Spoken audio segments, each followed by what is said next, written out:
Hello everyone, আজকে একটা ছোট্ট ভিডিও নিয়ে আমি তোমাদের সামনে চলে এলাম। এই যে আজকে দেখো, দেখেই বুঝতে পারছো যে আজকে লাঞ্চের একটা ভিডিও, যেটা হচ্ছে এই যে শিঙি মাছের ঝোল। আজকে শিঙি মাছের ঝোল দিয়ে আজ ভাত মেখে খাবো, তার সঙ্গে ছোট মাছও রয়েছে। এগুলো ছোট একটা মাছ, আমি নামটা এখনই বলতে পারছি না, সম্ভবত ট্যাংরা বা জাতীয় এরকম কিছু। আর ভাতের সাথে নিয়েছি একটু পেঁয়াজ আর লেবু। লেবু তো ভাতের সাথে আমার না হলেই নয়। আর তার সাথে আছে এই যে, তার সাথে আজকে এই যে আচার আছে, এই আচারটা স্পেশালি আমার বোন বানিয়ে দিয়েছে। তো আরও এরকম জার আছে, তার মধ্যে আচারগুলো রাখা থাকে। আজকে তারই মধ্যে একটা জার নিয়ে আমি এই যে আচারটা খাচ্ছি। দারুণ দারুণ, ভাতের সাথে এটা মেখে খেতে অসাধারণ। এই যে,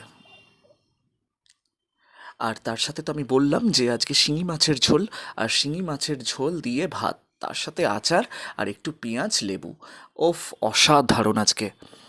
তো এই যে ভিডিওটা তোমাদের সামনে তাই জন্য দিলাম। আজ আজ মনের মতো, আমার পছন্দের মতো রান্না হয়েছে।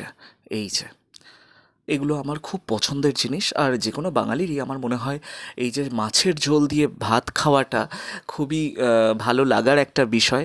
তাই জন্য ভিডিওটা না দিয়ে আর পারলাম না, যেহেতু আজকে আমার মনের মতো আইটেমটা হয়েছে। কারণ অন্যদিন ডাল তরকারি ভাত সবজি মাছ থাকলেও আজকে মাছের ঝোল হয়েছে। তো মাছের ঝোলে বাঙালির একটা আলাদা ইমোশন কাজ করে। তো আমার তো খুব ফেভারিট একটা আইটেম মাছের ঝোল।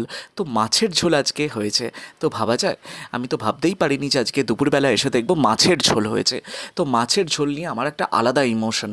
কারণ আমার এক সময় এরকম হয়েছিল, শুধু ঝোল ভাতই আমার ডক্টর খেতে বলেছিল, সেই থেকে মাছের ঝোলের প্রতি আমার একটা আলাদাই মনোভাব তৈরি হয়ে গেছে যে ওফ, মাছের ঝোল দিয়ে ভাত আমার ভালো লাগে, ভীষণ ভালো লাগে। টানা 2 মাস কিন্তু আমি ঝোল ভাত খেয়েছিলাম এক সময়। তো সেই থেকেই আমার অভ্যেস হয়ে গেছে। আর সব শেষে এই যে আমার বোনের তৈরি করা এই যে মিষ্টি দই, যেটা একদম ফাটাফাটি, কালো রাতে খেয়েছি, আজও দুপুরবেলা মা বলল ফ্রিজ থেকে বার কর।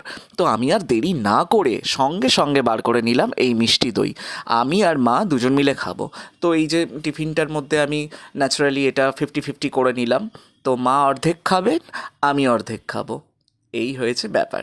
তো আজকের ভিডিও কেমন লাগলো বন্ধুরা, অবশ্যই কিন্তু কমেন্ট করে জানিও আমাকে। আর এই যে মিষ্টি দই দিয়ে আজকে শেষ করলাম।